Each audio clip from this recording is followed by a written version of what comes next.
Ucronía. Cuando Kirchner aplicó la doctrina Irurzun. 3 expresidentes presos. La dictadura populista. 25 de mayo del 2010 al 10 de diciembre del 2011.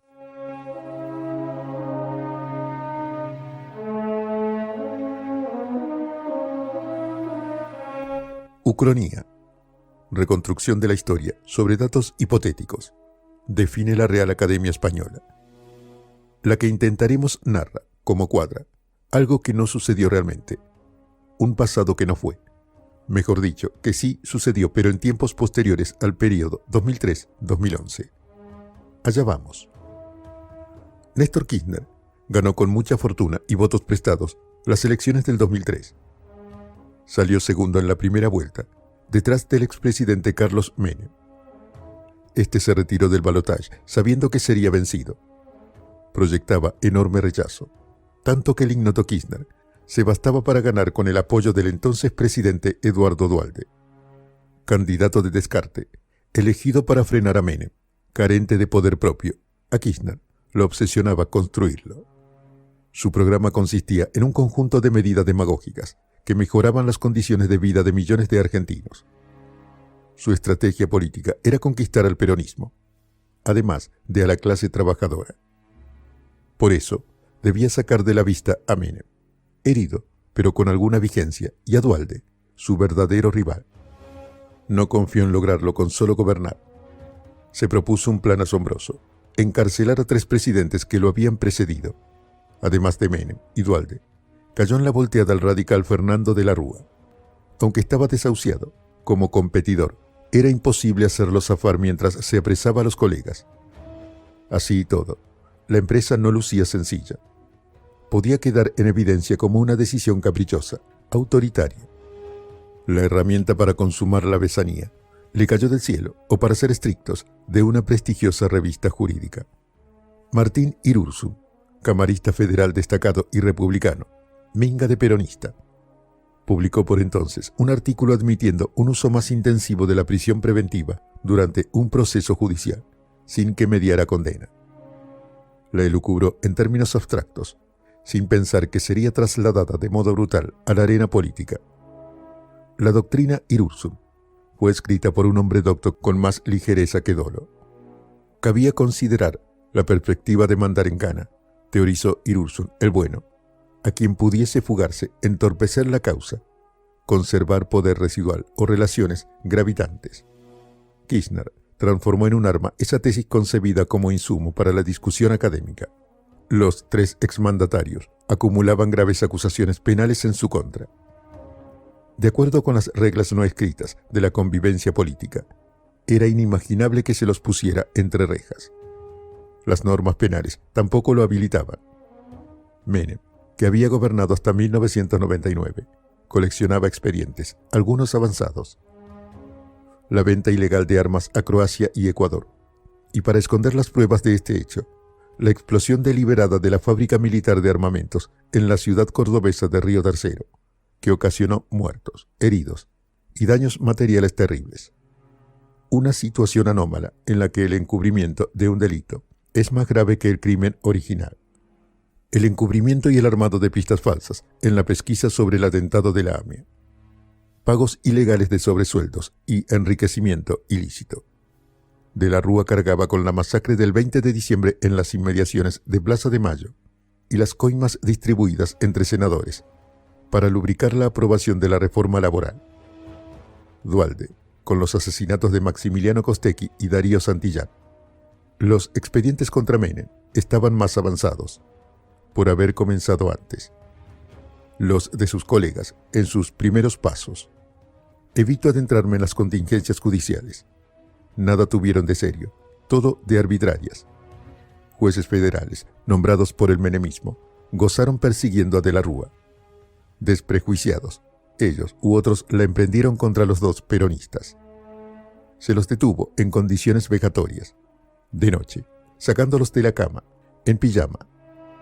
De la Rúa quedó doblemente desairado porque fue llevado descalzo y con gorro de dormir. Duhalde, friolento, usaba soquetes y pantalones cortos. Menem, arrestado un día después, tomó prevenciones a su manera. Se calzó un pijama animal print y chinelas doradas. Se les negó la excarcelación. La UCR puso el grito en el cielo. Jamás toleraría ni practicaría esa modalidad de vindicta. Una fracción altísima de dirigentes peronistas miró para otro lado, más dispuesta a acompañar a Kirchner, cuya popularidad aumentaba día tras día. La nación perfeccionó el lenguaje de la UCR, agregándole dicterios sobre las sucesivas tiranías peronistas. Esta tribuna de doctrina no admite detenciones de estadistas sin que medien condenas firmes, ni lo hará jamás, alegó en el primero de sus 10 editoriales sobre esta cuestión, publicados en 2 años. Juristas de universidades privadas se encolerizaron, en tanto que formadores de opinión, consagrados, advirtieron sobre los riesgos de contagio. Los tribunales federales, sin embargo, se cebaron contra los acusados y mantuvieron una clara línea directa con la Casa Rosada. Kirchner se aferraba a un mantra: que decida la justicia, mientras azuzaba a sus operadores en los tribunales de Comodoro Pi. Jueces y fiscales se valieron de la figura de la asociación ilícita para involucrar a familiares o funcionarios del trío perseguido. Si los ayudaron, si contribuyeron a los hechos criminosos, duro con ellos. Ordenaron allanamientos espectaculares, transmitidos en vivo por los medios oficiales. Excavadoras hollaron las propiedades de Menem en La Rioja, la Casa Quinta de la Rúa en Villarrosa, la vivienda de Duhalde en Banfield. Integrantes de los respectivos gabinetes sufrieron asedios o fueron arrestados.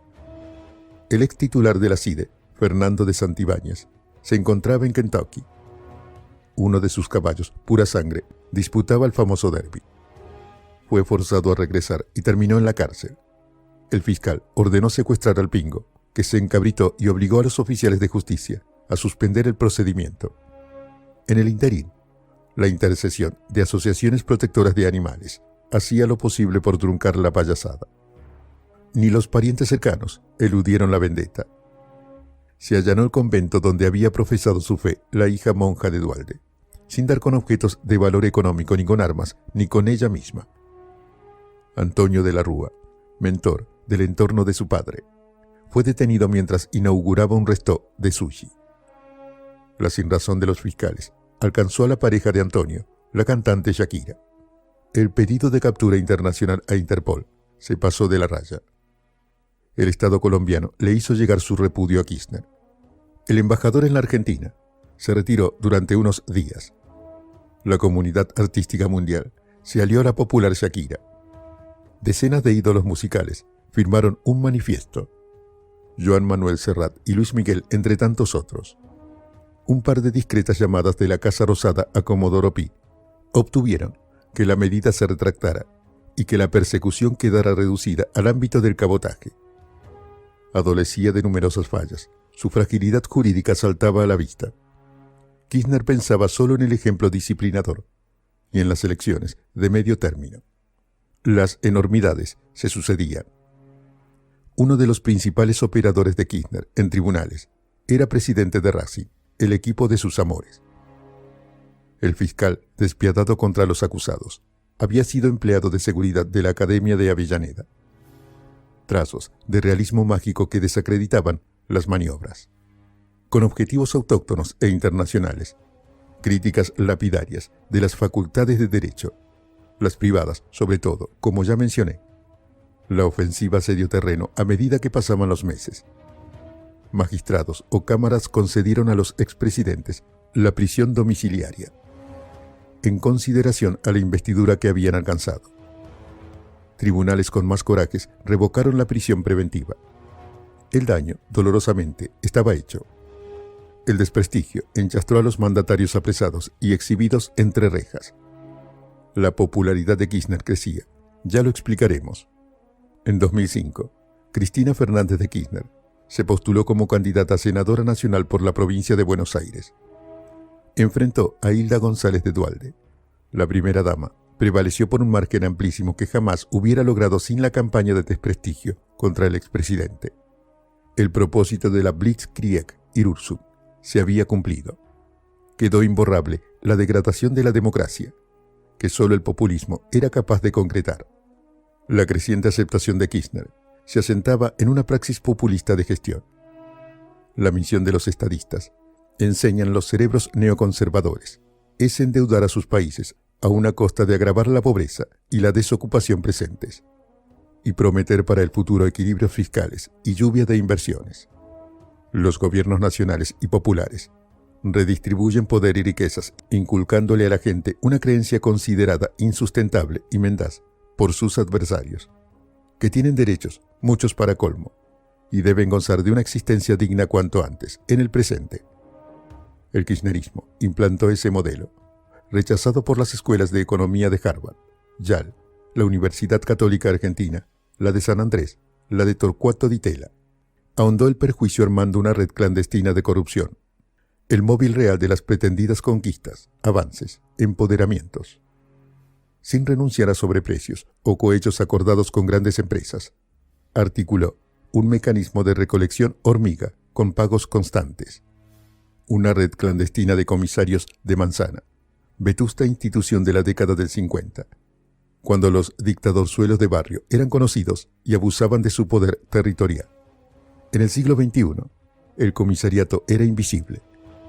Los miles de militantes que lo ejercían se dedicaban mes a mes a cobrar cifras pequeñas en apariencia, pero de un invierno creciente y constante de beneficiarios.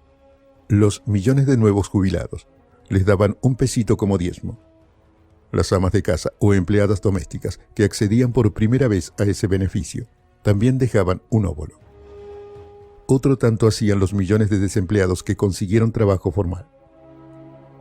El gobierno preparaba la asignación universal por hijo, fingiendo implantar un derecho a la niñez, cuando su auténtico afán era agregar catervas de sponsors que periódicamente depositaban unos pesos en las alcancías de los comisarios manzaneros. El kirchnerismo negaba las acusaciones de desvíos y los ciudadanos callaban, entretenidos con el vicio de mejorar las condiciones materiales de su existencia y sus derechos laborales o sociales.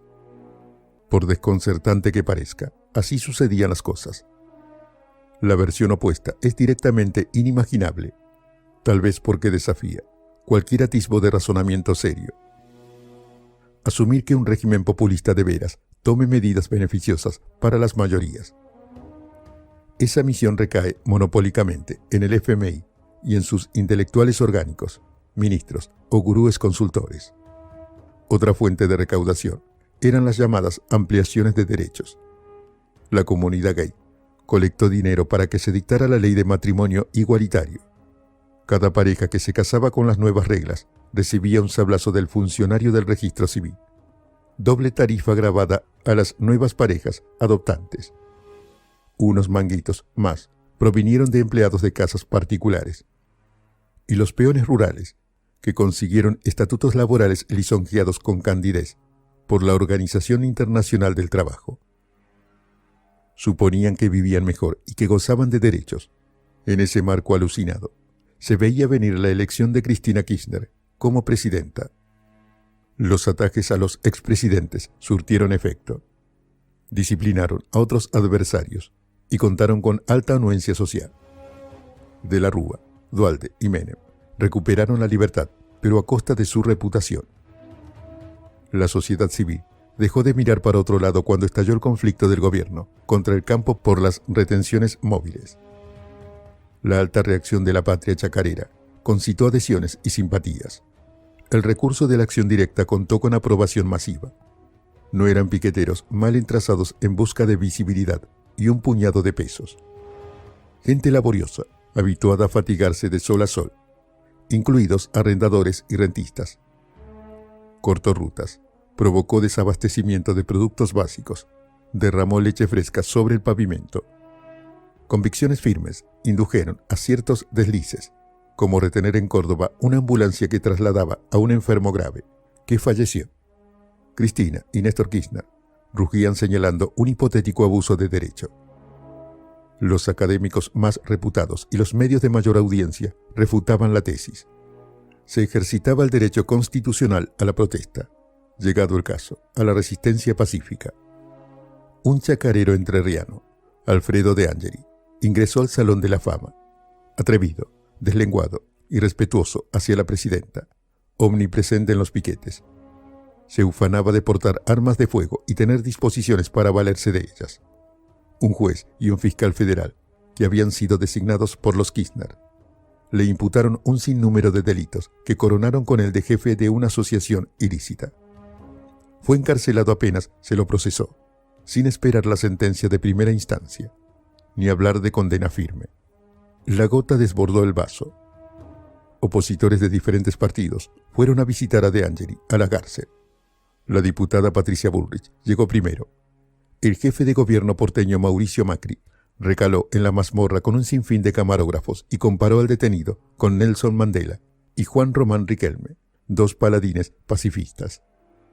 El dirigente Esteban Bullrich dedicó un inspirado poema a De Angeli y tituló la pieza Yo acuso.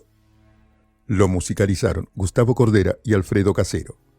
Se cantaba tras las misas, en colegios religiosos de élite, en encuentros empresarios, en coloquio de idea. La barra brava de Boca lo hizo suyo, aleccionador ejemplo de conversión al civismo. Las movilizaciones y el lockout patronal poblaron la agenda cotidiana. El gobierno negaba toda relación con la resolución de la justicia, pero la opinión pública veía su mano negra detrás. El proyecto de ley objetado por la Patria Gauchesca se trató en el Congreso. Se aprobó raspando en diputados. El vicepresidente Julio Cobos definió la votación en el Senado, expidiéndose por el rechazo, tras una gran pieza oratoria. La militancia kirchnerista estaba advertida sobre el gesto libertario del vice. Lo agredió de distintos modos. Una patota impidió que las hijas de Cobos, a quienes ansiaban pedir consejo para resolver el voto, entraran al Congreso. Un grupúsculo inadaptados le rayó el auto y tajeó los 5 neumáticos, hasta el de repuesto. Lo amenazaron sin arrendrarlo. Rápido para los mandados, un fiscal K osó acusarlo de traición a la patria y le inventó una causa criminal. La furia colectiva estalló. Jamás gobierno democrático alguno había caído tan bajo. Criminalizar la protesta social, judicializar las medidas del poder legislativo. La jugada autoritaria sacó más gente a las calles que el corralito en 2001. El resto es conocido. Fracasos electorales K. Elecciones de 2011. Triunfo de Macri. El presidente indultó a De Angeli en su primer decreto, fechado el 10 de diciembre del 2011. El mártir cívico dejó el encierro horas después. Lo esperaba en la puerta una caterva de celebridades, en la que se entremezclaban Mirta Legrand, Gerardo Morales, el presidente de la UCR Ernesto Sanz, Claudio Abreu, hombre de fe, paladín defensor de los derechos humanos, el CEO de Clarín Héctor Mañeto, una cáfila de periodistas, el escritor Mario Vargas Llosa y el expresidente uruguayo Julio María Sanguinetti encarnaron la solidaridad de la región, ataviados con remeras estampadas alusivas al Meggi de Angeli. Juan José Campanella filmaba personalmente para un documental que sería muy taquillero. Su contenido y su título, 1000 días de martirio, conmovieron al mundo libre. Jorge Lanata ponía la voz. Al modo de Michael Moore, las lágrimas le surcaban el rostro frente al portón de la infame cárcel de Ezeiza. Cristina Kirchner fue encarcelada prestamente, junto con su gabinete, mientras comenzaban expedientes en su contra. Esta vez no había vendetta ni hostigamiento a los opositores. Funcionaba full la división de poderes. Fin de la ucronía. Eduardo Galeano escribió que la utopía sirve para caminar. La ucronía sirve para comparar, para tender un puente entre la historia acontecida y otra que no se produjo pero que pudo ocurrir. Un ejercicio de imaginación con ingredientes de fábula o de apólogo moralista. Historiadores lujosos o mediocres pergeñan alguna. Académicos laureados teorizan sobre ella. Historietas de superhéroes los imaginan viajando al pasado para cambiarlo, con éxito dispar. Superman pobre nunca lo conseguía. La película Bastardos sin Gloria, de Quentin Tarantino, propone otro final para la vida de Adolf Hitler. Una novela de Philip Roth, La conjura contra América, pinta un fresco fenomenal. La pesadilla de un gobierno pronazi en los Estados Unidos en los tiempos de la apodada Segunda Guerra Mundial. Niall Ferguson, concibió un ensayo atrapante sobre las ucronías y determinó que son científicamente válidas cuando formulan hipótesis plausibles, valoradas así por sus contemporáneos. Solo podemos considerar legítimamente aquellos escenarios que los coetáneos no solo contemplaron, sino que también registraron por escrito en papel o alguna otra forma de documentación y se han conservado. Con desparpajo, desacato tan erudito derecho de admisión. Nadie creyó posible que Kirchner y Cristina produjeran las barrabasadas referidas en esta historia que no fue, porque él y ella no lo pensaron ni siquiera jamás. En este artificio quiero subrayar ese aspecto y reflexionar sobre él. Extrapolé hechos verídicos a un pasado cercano. Jugué con la imaginación y aguardo con una pizca de humor. Kirchner contaba con mejores fundamentos que Macri para ordenar la persecución penal de sus colegas. Los tres estaban acusados con evidencias sólidas de hechos de sangre que involucraban posibles homicidios en plural, no exclusivamente episodios de corrupción. Mas Kirchner construyó su poder con otras herramientas, atendiendo otros fines. Le costó hacerlo, tolerar movilizaciones potentes en su contra. Las patronales agropecuarias consumaron las más lesivas, ilícitas, por las conductas consumadas, no por peticionar a las autoridades. Kirchner, un tipo mal predispuesto a compartir poder o a ser prepeado, tragó saliva y los dejó hacer. Cristina Fernández extremó la templanza, absorbiendo insultos vejatorios y jugando en el Congreso la suerte de las retenciones móviles. Podían haberse animado. El contraejemplo de Macri insinúa que sí. Si la ucronía no va más allá de ese rango es porque en un instante, cuando otro futuro estaba disponible, los Kirchner encaminaron hacia otro rumbo. Tomo palabras prestadas de dos fuentes recomendables. El cuasi pasado de la ficción se vuelve un detector de posibilidades enterrados en el verdadero pasado. Lo que podría haber sido, en términos aristotélicos, el posible, incluye tanto las potencialidades del pasado real como las posibilidades irreales de la ficción pura.